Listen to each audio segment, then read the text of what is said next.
All right, thank you very much, members of the Fourth Estate, for your time, especially the digital content creators and the digital media who are here. I am deeply concerned about the state of affairs that has happened in this country and the way things are in this country, especially what the event of yesterday.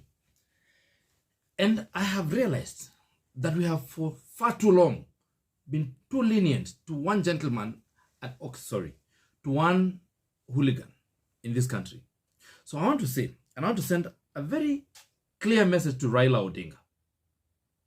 And I want to say that the unpleasant sound that is coming from Raila's mouth as he moves from one Azimio gathering to another, he must know that for us is a thin, tiny F. It is the sound of a lapdog. It cannot stop any government from doing its work. And this government is going to proceed whether Raila likes it or not. And I'll tell Raila Odinga that all governments are phallic in nature. And this government has assumed the phallus or the shape of the phallus and is going to be feeling some pain in the coming days. So I want to tell you, Raila Odinga, we have been giving you some time to establish your capacity or lack thereof. And we have found out that you have no capacity to disrupt this country. We have just been lenient to you, and we are going to come for you. And when we come for you, you will be rotting in jail in Kingongo, and I will be in charge.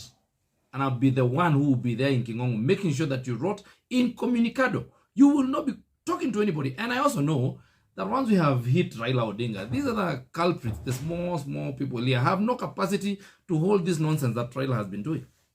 Therefore, I want to say, I've observed and seen Mother Karua, Kalonzo Hapo, and Raila Odinga. And when I see them, I just see Mr. See No Evil, Mrs. Sin Hear No Evil, and the evil himself, just inciting themselves and allowing themselves to go around and thinking that they have a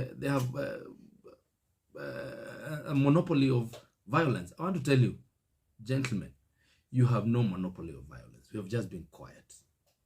And when we unleash violence on you, you will not be seen around Nairobi or any other city. Because when we do it the best way we know. And I also want to say, people must realize that there's this huge love affair between Mr. Raila Odinga and Mr. Raila Odinga. And that is fodder for thespians. They should think of how to probably create a movie or a play or something, because it has never been seen before. It has never been unprecedented. There has never been such a love affair in the world. Even Shakespeare's was child play. Raila's love affair with Raila Odinga is crazy. He doesn't think of anybody else in this country. He only thinks about himself. And a lot of people are hoodwinked to think that he has the affairs or the interests of this country at heart. He doesn't. And it is time for time has come to call a spade, and it is time to call his bluff. And now, Mr. Odinga, I tell you this. We are coming to you, and we shall come to Kerarapon. We are coming there. We'll just come to consult a bit. We'll be about 50,000 of us, and we are coming on Monday. We are coming to consult a bit, to hear. We'll be peaceful, just like you've been peaceful with other people in the country. We'll be very peaceful, but we'll come to Kerarapon. Mr. Uhuru, we are coming to Muthaiga. We are coming to Serengeti. Is it Serengeti or Stewie Close? We are coming. We'll come on Friday. And for the rest of you, we will not talk about you because you're just a hole in the air. Can't talk about those other people. They are just a thin hole in the air. And I will not even address them. But for those two, because we know Mr. Odinga and your sponsor, your chief sponsor, Mr. Uhuru, we are coming. And we shall occupy every inch of all your places. In Gesheha Farm, in Spectra, in Kerarapon, in Kisumu, we will come. And we want you to feel just a little bit of what peaceful Maandamano feels like. We want to bring it to your doorstep. That's the way you brought it to our doorsteps. We will come. coming this coming week. We have established, we have been waiting to see, we are calculative people. We had been waiting to see how much you can do, and we have established your capacity or lack thereof, and we've realized you have zero capacity. We'll be dealing with you. And finally, to those small boys in town thinking that they can argue with us, we're in government. And this government, like I've told you, all governments are phallic. Musifikiri ko serikali ya kike. Hakuna serikali ya jike. Serikali zote ni za kiume. Na hata hii ni ya kiume, na tutaangaliana na nyinyi. Asanteni sana. Na mheshimiwa, jana tuliona Raila akiwa kwa presa alisema kwa yeye kutokea. So wale wa Kenya ndio wamechoka. What do you tell him? Raila Odinga announced, akasema kutakuwa na maandamano. Na sisi tunajua. Unajua nilisema leo tumeshinda very peaceful day. The day before yesterday was a peaceful day. Only the day that Raila called to be a maandamano day is when there was crisis. Saba, there was crisis. But tarehe 6, there was peace. Tarehe 8, there was peace. And I want to say, by the way, just for the ICC, because I know the ICC community is here also. Now, the case that was brought to you from 2007, you now know the truth. You know who the laws of violence are in this country. The files you have the file against Uhuru Kenyatta, you have the file against Raila Odinga, and you know now who the owners of violence are in this country. You know the people who sponsor violence in this country. And I am asking the International Criminal Justice Court that you now do your work. Otherwise, that nyinyi, you stop making noise all the time and you have no teeth. If you cannot bite and come and pick your clients, your clientele is here in Nairobi. Just come and pick your clientele. Raila Odinga is your client number 1. Uhuru Kenyatta is your client number 2. Martha Karua is your client number 3. And Eunice Wamalwa is your client number 4. Come and pick them. They belong to you. Go and stay with them. We don't want them here. So please, just leave us. Perhaps just to ask, why is it so hard for the government to give these people who are saying that they do peaceful Maandamano time for them to make noise and then go home? Why is it that they have to tear gas them? Yesterday, you saw what happened. As early as 8 in the a.m. in Luthuli, you saw people breaking into people's houses, into people's businesses. People were looting TVs, electronics, everything. Shops were looted yesterday, 8 p.m. There was no police officer in sight. You have seen that video going around. There was no police officer in sight. So are you saying that we allow anarchy in this country? Did you see the one police carrying gases to their pickup? I am yet to see that, but maybe they were repatriating them to safe place because the hooligans were going to come and steal them. Mheshimiwa, you've said that you are going for Raila on Monday, and also a few minutes ago, ametangaza kwamba Wednesday kuna maandamano tena. Ni sawa, aandamane Wednesday, lakini kabla ya kuja kuandamana, because we are saying, and we are peaceful people, and we are saying it is okay for him to andamana, but we want to find out whether there is something important that he wants. We probably need to discuss with him, and therefore we will go and have vigil at his place so that we consult. And because I know he's used to these underhand deals, za kupatua handshake, we are saying there is no underhand handshake.